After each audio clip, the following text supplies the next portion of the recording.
Hey folks, this is Aaron Dunn, your Durabook Solutions Architect, and I'm here today to introduce to you a new, powerful accessory for your Z14 fully rugged laptop, the Z14 Expansion Box. The Expansion Box consists of two PCIe card slots, allowing users to configure their Z14s with a host of options ranging from dedicated graphics, additional I/O ports, and even storage with RAID support for a mobile server configuration. Let's take a closer look at the assembly and installation of the Z14 Expansion Box. To prepare the Z14 fully rugged laptop for installation of the Expansion Box, remove the rubber bumpers at each corner of the unit and pry off the PCIe cover located on the D panel. Next, install the expansion brackets onto their respective slots. Then connect the PCIe coaxial cable to the board connector, pushing down to secure, and connect the PCIe power cable, securing the latch.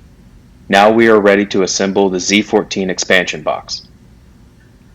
Route the cables through the opening of the expansion chassis and place it on the lower case of the laptop, ensuring to align the screw holes. Attach the 4 screws at the front handle side of the laptop to secure the expansion chassis, then attach the remaining 6 screws. To prepare the expansion board, remove the protective film from the thermal pad.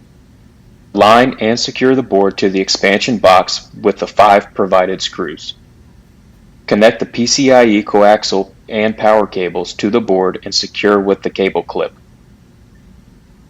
Position the rubber gasket with the protruding tabs face down and secure by pressing down on the tabs.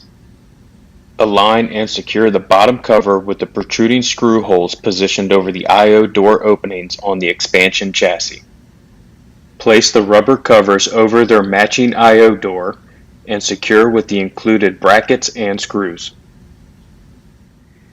And that's the assembly and installation of the Z14 Expansion Box. For more information, please contact Durabook or your Durabook representative. Thanks for watching.